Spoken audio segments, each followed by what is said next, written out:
70,000 years ago, humans were insignificant animals. Today, we're reshaping the planet. What happened?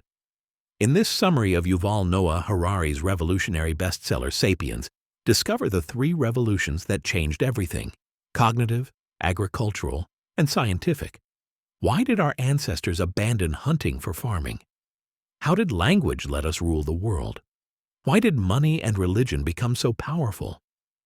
And the question that matters most, has all this progress actually made us happier?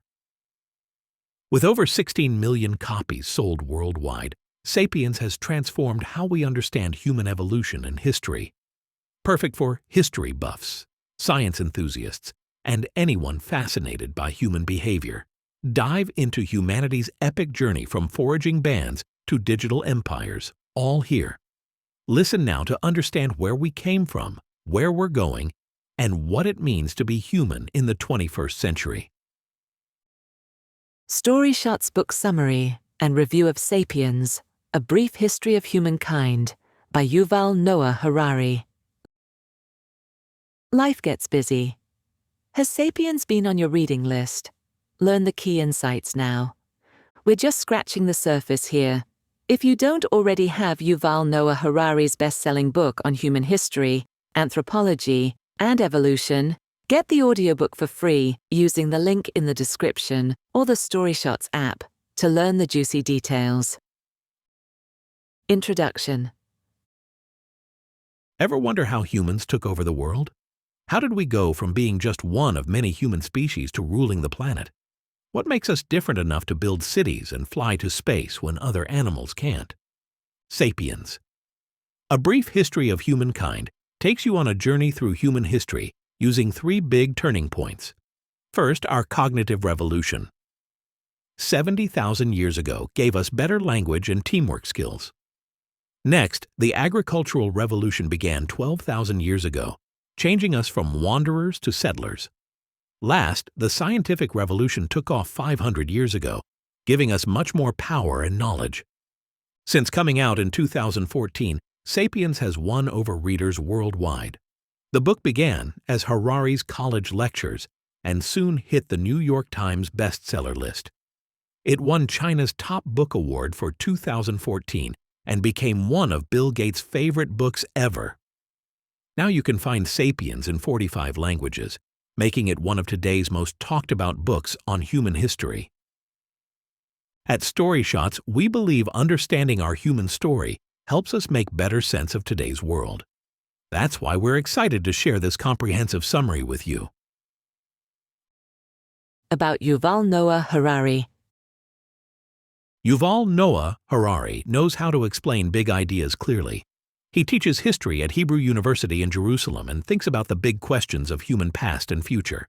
He got his PhD from Oxford, first studying war history before tackling wider human stories. Sapiens was Harari's first hit book.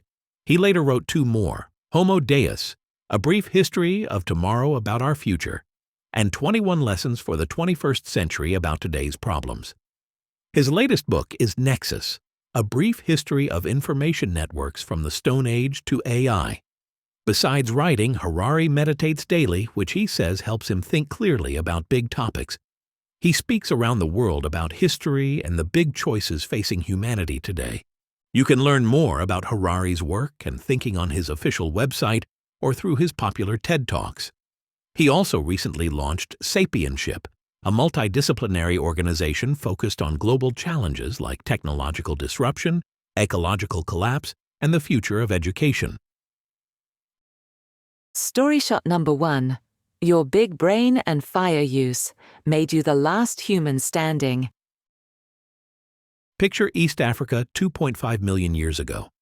You'd see several types of humans walking around, not just one. Our exact species only showed up about 300,000 years ago. That's like yesterday in Earth's timeline. Before us, humans called Homo erectus lived on Earth. When they left Africa, they changed into different human types like Neanderthals in Europe and Asia. What makes us, Homo sapiens, stand out? Our supersized brains. Your brain uses 25% of your body's rest energy, much more than the 8% other apes use. That's like having a sports car engine that burns through a quarter of your fuel, even when it's just idling. This power-hungry brain gave us two big edges. We made better tools and built stronger social groups. Think about how long human babies need their parents. While a baby giraffe walks within an hour of birth, human babies are helpless for years. This long childhood makes us form strong social bonds to survive. We evolved to need each other in ways other animals don't. Fire changed everything for early humans. When you cook food, you're using a trick that helped grow our brains. Raw food needs long guts to digest, but cooking breaks down food outside the body. It's like pre-digesting your dinner. This let our ancestors grow shorter digestive systems and use that saved energy to power bigger brains. The truth is probably both. We mixed with some humans and replaced others. This mix of joining and competing explains how we became Earth's top species, setting us up for our later jumps in farming and science. We study history not to know the future, but to widen our horizons. Yuval Harari. It's fascinating how these small evolutionary advantages snowballed into such massive changes for our species. The next time you cook dinner, remember, you're using the same technology that might have helped make you human in the first place. For more detailed information on human evolution, check out the Smithsonian's Human Origins website, which provides extensive resources on our evolutionary history and the factors that made Homo sapiens unique. Story shot number 2. Complex language lets you cooperate in bigger groups. What makes humans truly special is our ability to talk in complex ways. Our fancy language helped us survive and grow as a species. When we could share detailed info about hunting or dangers, our whole group benefited. But here's something surprising. Gossip might be the most important use of language. Think about it. Don't we all still spend much of our day discussing what other people are doing? This habit isn't just idle chatter. Talking about others helped our ancestors build trust and figure out who to work with. It's the original social networking, just without the smartphones. Even more powerful was our ability to create and believe in shared stories. The secret was probably the appearance of fiction. Large numbers of strangers can cooperate successfully by believing in common myths. Yuval Harari. These shared stories still unite us today. Religion, nations, companies, laws, and rights. There are no gods in the universe, no nations, no money, no human rights, no laws, and no justice outside the common imagination of human beings. Yuval Harari. None of these things exist in nature. They're all ideas we created and agreed to believe in together. We might laugh at ancient myths, but we still organize our entire world around similar made-up concepts. Ever try explaining to a child why a piece of paper is worth the same as a toy? Or why can't people just walk across certain lines on a map? Welcome to the same challenge our ancestors faced when creating these shared beliefs. The biggest benefit of our complex talking is the community feeling it creates. While bees and ants can work together too, they can't change their social setup easily. Humans can adapt their groups based on new needs or challenges. This flexibility helped us spread across the planet and handle all kinds of environments. This concept of shared myths is particularly fascinating because it underlies so many aspects of our modern world. Just look at the rise of cryptocurrency. It's a perfect example of a new shared myth being created right before our eyes.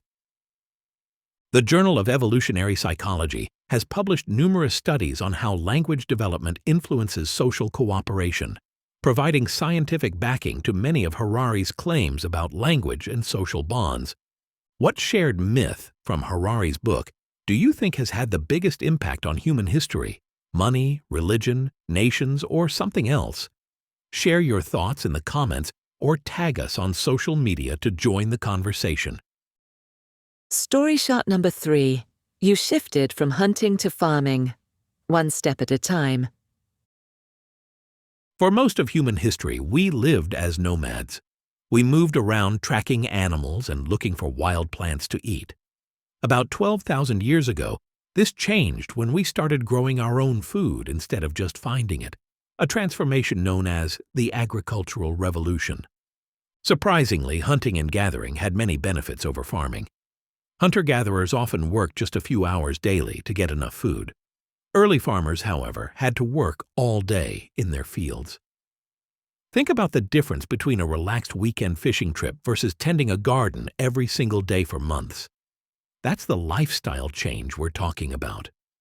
The first crops, like wheat, were hard to digest and less nutritious than the varied wild foods nomads ate. Imagine trading a diverse diet of fruits, nuts, and fresh meat for mostly plain bread. Not exactly a nutritional upgrade. This is the essence of the agricultural revolution, the ability to keep more people alive under worse conditions. Yuval Harari. So why did we switch to farming? It wasn't a quick change, but happened slowly over many generations. As more people became farmers, they cleared land that foragers used. With fewer places to hunt and gather, more people had to farm to survive. Farming did have one big advantage: efficiency. You could grow more food in a smaller area. Once we had mastered growing nutritious plants, we could feed many more people. Next, we tamed animals by keeping the calmer ones and eating the aggressive ones. Next time your dog cuddles up to you, remember, their ancestors survived because they were the least likely to bite our ancestors. We did not domesticate wheat. It domesticated us. Yuval Noah Harari. More food led to more people. Settled farming communities could have more children than nomadic groups. Farming also let people specialize in different jobs. Not everyone had to find food. Some could become blacksmiths or weavers and trade their goods for food. A new problem came up. What happens when farmers have enough tools, but the toolmaker needs more food? The solution was money. It's striking how this ancient shift still shapes our lives today.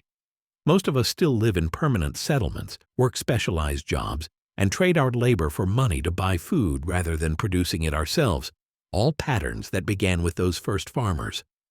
For an in-depth exploration of the agricultural revolution, the National Geographic Society offers excellent resources on how farming changed human society and its long-term impacts. Story shot number 4. Money solved your trading problems. Money first appeared about 5,000 years ago in Mesopotamia, modern Iraq, Syria, Turkey, and Kuwait. Before actual coins, people used clay tablets to track what people owed each other and what they bought and sold. These tablets served as some of the earliest forms of record-keeping for business transactions. When you look at clay tablets from ancient Mesopotamia, you'll notice they contain simple markings showing quantities along with pictures representing goods like sheep or grain. People would press symbols into wet clay using a pointed tool called a stylus, then let the clay dry or bake it to make it permanent. Think of it as a primitive receipt that couldn't be deleted or changed. No edit history available. Money works because we all agree it has value. Anything can be money if it's easy to carry, doesn't spoil, and enough people accept it. Even cigarettes became money in Nazi prison camps. This shows how money is really just a shared agreement between people. Have you ever thought about how strange it is that we trade paper rectangles for coffee or smartphones? We're still operating on the same basic principle as those ancient Mesopotamians, trusting in symbolic value that exists only because we collectively believe in it. Did you know that in ancient Mesopotamia, silver and barley were common forms of payment? People made loans with interest rates set by law, usually 20% for silver loans and 30% for barley loans. Sometimes people charged much higher rates, which led to problems with debt that rulers had to fix by canceling debts or freeing debt slaves. Sound familiar? We're still dealing with interest rates, debt forgiveness, and predatory lending thousands of years later. Writing developed because our memories have limits. We can only remember so many debts and trades. As towns grew larger, things got more complex, and people needed better systems to keep track of who owed what to whom. These ancient innovations continue to shape our daily lives. Every time you use a credit card, check your bank balance, or file your taxes, You're participating in systems that evolved from those early clay tablets. The British Museum's Mesopotamia collection features many clay tablets that show the earliest forms of economic record-keeping and provides fascinating insights into how trade evolved in early civilizations.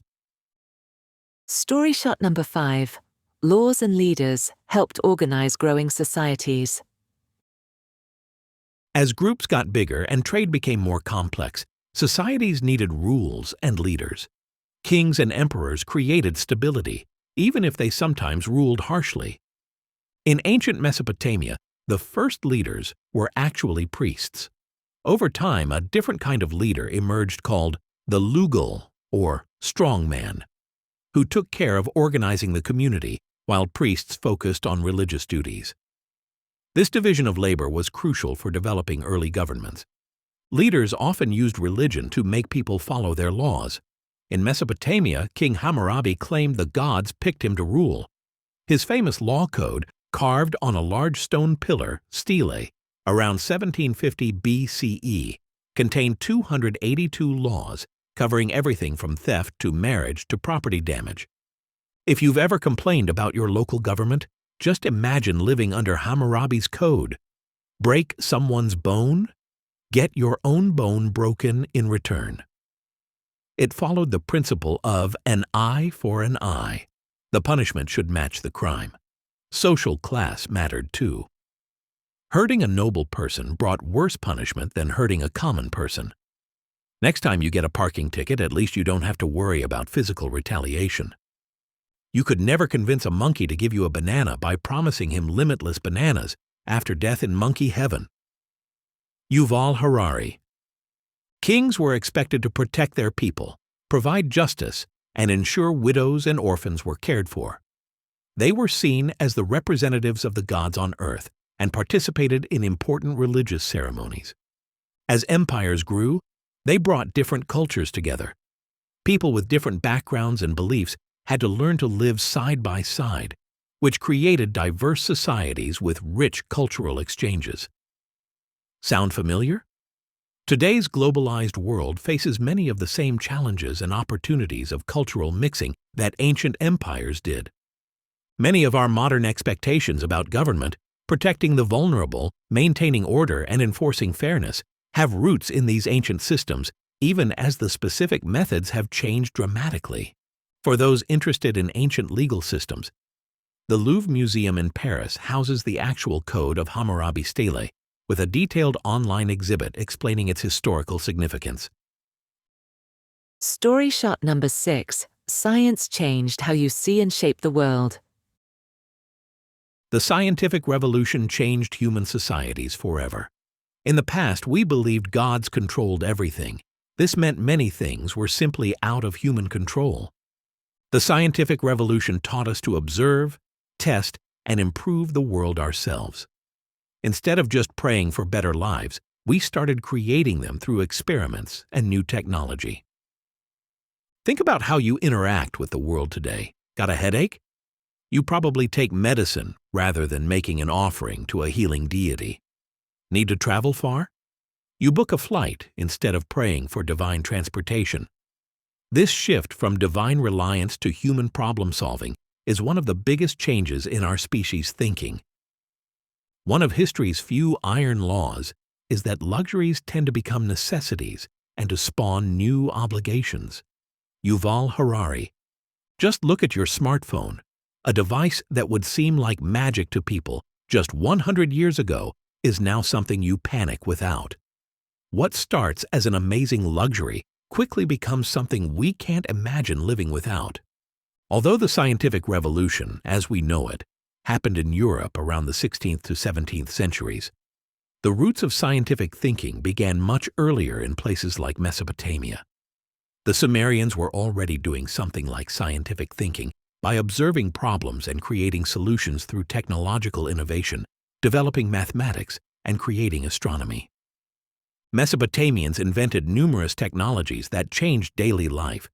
The wheel, first used for pottery making around 3500 BCE. Writing, cuneiform, to record business deals and stories. A number system based on 60, which is why we still have 60 seconds in a minute. Advanced mathematics including fractions, equations, and geometry. Agricultural tools like the plow. Irrigation systems with canals and dams. Glass making and metalworking. The Mesopotamians were especially skilled at astronomy. Using careful observation and mathematics, they tracked stars and planets and could even predict eclipses and the movements of celestial bodies using logic and mathematical calculations. It's remarkable how this shift to scientific thinking continues to accelerate. In just the last century, we've gone from the first airplanes to space exploration, from early telephones to video calls with people worldwide, from basic antibiotics to gene editing. What might the next century bring?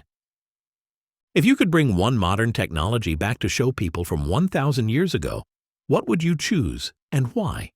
Would you try to explain how it works or let them believe it's magic? Share your thoughts in the comments or tag us on social media.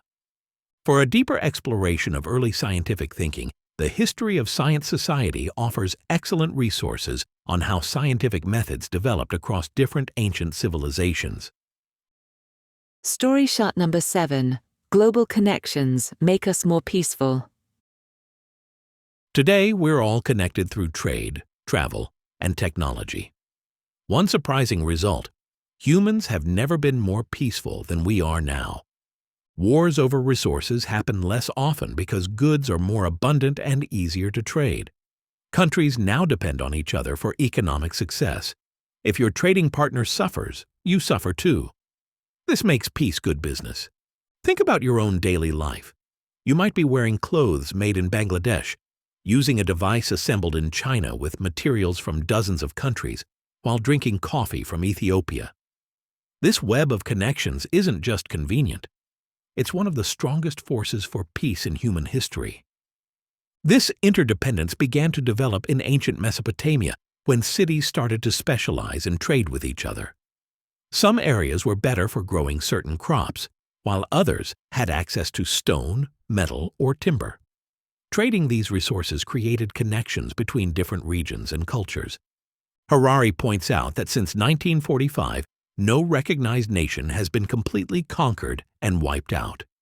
Despite 2 world wars, the 20th century was actually the most peaceful time in human history. In hunter-gatherer days, about 30% of adult men died from violence. Today, that number is around 7%. Science has helped us create stable societies where murder and violence are rare. These peaceful societies can work together globally, which further reduces conflict. This counterintuitive truth is fascinating. Despite what the daily news might make you think, you're living in the most peaceful era of human history. That doesn't mean we've solved all our problems, but it does give reason for cautious optimism about our capacity to choose cooperation over conflict. For statistical evidence supporting Harari's claims about declining violence, check out Steven Pinker's research at Harvard University and his book, The Better Angels of Our Nature, which provides extensive data on how violence has decreased throughout human history. Story shot number 8. Despite progress, many challenges remain. Though we live in peaceful times, we face potential problems. Climate change and water shortages could lead to new conflicts. We need to work together to prevent these problems. Harari asks if all our progress in health, wealth, and knowledge has made us happier. His answer: probably not. While we might have more short-term happiness ups and downs, our overall happiness levels stay about the same. Have you ever noticed how quickly you adapt to new things? That amazing new phone feels ordinary after a week. That raise at work feels like your normal salary after a few months. Psychologists call this the hedonic treadmill. We quickly return to our baseline happiness regardless of positive or negative changes in our circumstances. Some of the same problems that affected ancient Mesopotamians still trouble us today. For example, they faced environmental challenges when they overfarmed land or diverted too much water for irrigation.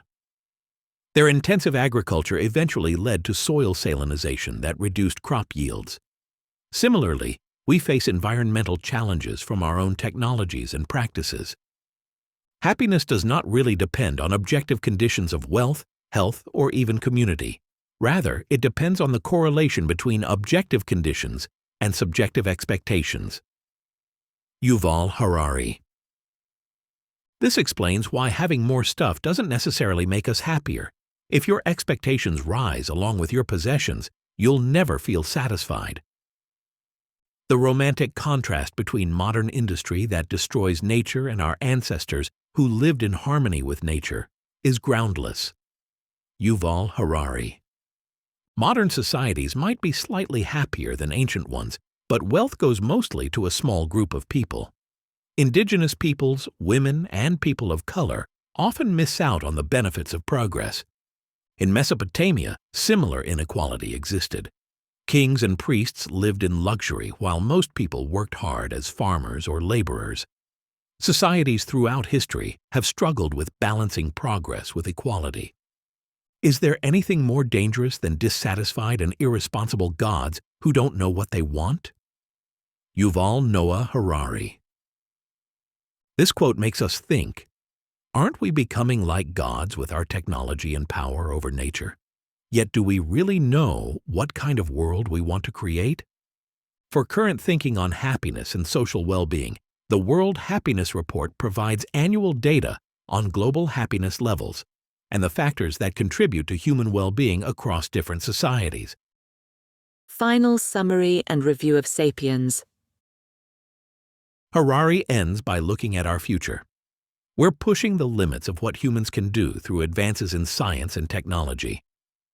Biotechnology and robotic parts could help people live much longer and in different ways. For example, Jesse Sullivan lost both arms but got bionic ones he can control with his thoughts. Using genetic engineering, scientists have doubled the lifespan of some sea creatures. At the speed technology is moving, humans might soon live much longer with fewer signs of aging. If we ever find a way to live forever, we'll likely grab it. But Harari says at that point, we wouldn't be Homo sapiens anymore.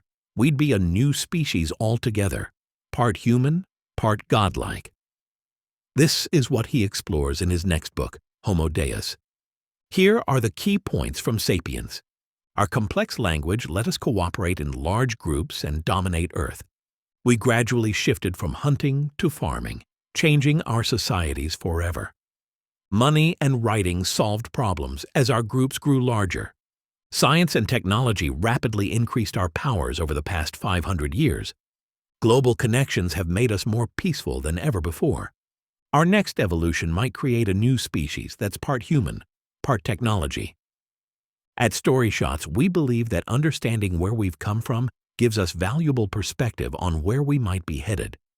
Harari's sweeping vision of human history reminds us that what seems permanent today might be just another step in our continuing evolution as a species. Which of Harari's insights about human history resonated with you the most? Tag us on social media with your thoughts or leave a comment to join the conversation.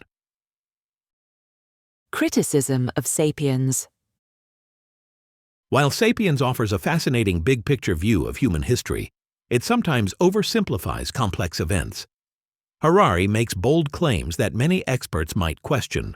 For instance, his view that the agricultural revolution made life worse for most people ignores the security of food supply that farming created. The book also skims over many important cultures and civilizations, focusing mainly on European and Middle Eastern history. Some readers have noted that Harari presents his opinions as facts and doesn't always fully back up his most dramatic claims with evidence. Despite these issues, the book succeeds in making us think differently about what it means to be human. For scholarly critiques of Harari's work, visit the American Historical Association or read Christopher Robert Halpike's detailed review, A Review of Sapiens, A Brief History of Humankind, which offers a nuanced academic perspective on the book's strengths and limitations. Rating. We rate Sapiens 4.3 out of 5. How would you rate Yuval Noah Harari's book? Related book summaries on StoryShots. Homo Deus by Yuval Noah Harari explores mankind's future, technological immortality, and how AI, biotech, and data could transform humans into godlike beings. 21 Lessons for the 21st Century by Yuval Noah Harari. Essential insights on navigating today's most urgent challenges: AI, terrorism, fake news, immigration, and technological disruption. Nexus by Yuval Noah Harari. How information networks from ancient stories to modern artificial intelligence have shaped humanity and will determine our future existence. Guns, Germs, and Steel by Jared Diamond. Revolutionary explanation of why some civilizations dominated others through geography, agriculture, and technology rather than genetics. Why Nations Fail by Darren Acemoglu and James Robinson. Groundbreaking analysis of how inclusive economic and political institutions determine national prosperity versus poverty and corruption. Factfulness by Hans Rosling. Data-driven revelation of how the world is actually improving despite our negative perceptions and media distortion. Enlightenment Now by Steven Pinker. Compelling evidence that reason, science, and humanism have created unprecedented human progress across health, wealth, safety, and happiness. A Brief History of Time by Stephen Hawking. Mind-expanding journey through cosmology, explaining black holes, the Big Bang, and humanity's place in the universe. Life 3.0 by Max Tegmark.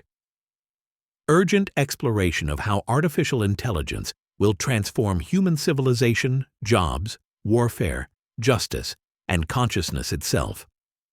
Outliers by Malcolm Gladwell. Surprising truth behind extraordinary success.